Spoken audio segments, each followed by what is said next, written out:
মুম্বাই গণধর্ষণ কাণ্ডের কিনারা এক অভিযুক্তকে গ্রেপ্তার করেছে পুলিশ, বাকি 4 অভিযুক্তের খোঁজে তল্লাশি চালানো হচ্ছে, জানিয়েছেন কেন্দ্রীয় স্বরাষ্ট্রমন্ত্রী সুশীল কুমার সিন্দে। গতকাল মুম্বাইয়ের মহালক্ষ্মী স্টেশনের কাছে এক মহিলা চিত্র সাংবাদিককে গণধর্ষণ করা হয় বলে অভিযোগ। মুম্বাইয়ের যশলোক হাসপাতালে চিকিৎসাধীন নিগৃহীতা। তরুণীর বয়ান অনুযায়ী গতকাল এক সহকর্মীর সঙ্গে মুম্বাইয়ের পারেলে যান তিনি। অভিযোগ, রাত 8টা নাগাদ শক্তি মিলের ভিতরে 5 যুবক তার বন্ধুকে বেঁধে রেখে তার উপর নির্যাতন চালায়। হাসপাতালের তরফে জানানো হয়েছে তরুণীর শারীরিক অবস্থা আপাতত স্থিতিশীল।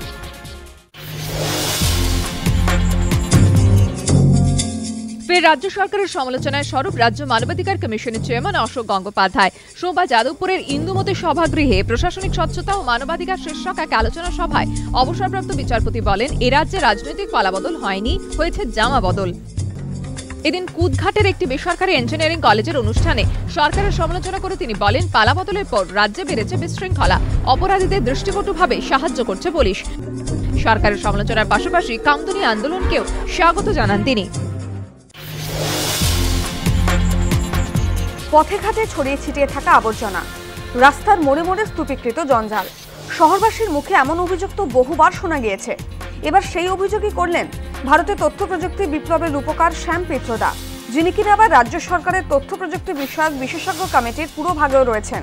বৃহস্পতিবার কলকাতায় সিআইআই এর একটি অনুষ্ঠানে শ্যাম পিত্রদা কটাক্ষ করে বলেন, যখনই কলকাতায় আসি দেখি জঞ্জালময়, পরিষ্কারের কোনো উদ্যোগ নেই। এর জন্য প্রশাসন বোধহয় লগ্নির অপেক্ষায় রয়েছে।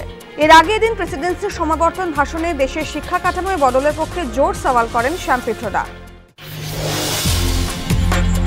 বিশ্ব অ্যাথলেটিক্সে সোনার পর সোনা জিতে বিশ্ব রেকর্ড গড়ে চলেছেন ট্র্যাক অ্যান্ড ফিল্ডের থান্ডারবোল্ট। এবার উসেন বোল্টের কাছে এসে পৌঁছল ফিফার আমন্ত্রণ পত্র।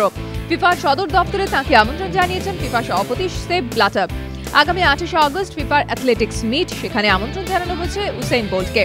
আগেই বলেছিলেন অ্যাথলেটিক্সকে বিদায় জানানোর পর ফুটবলার হতে চান, হাতে করে চান একেবারে পেশাদারি ফুটবলে খেলতে চান ম্যানচেস্টার ইউনাইটেডে। তবে এবার অ্যাথলেটিক্সের সূত্র ধরেই ফুটবলের সঙ্গে তৈরি যোগসূত্র। ফিফা সদর দপ্তরে দেখা যাবে থান্ডারবোল্টকে।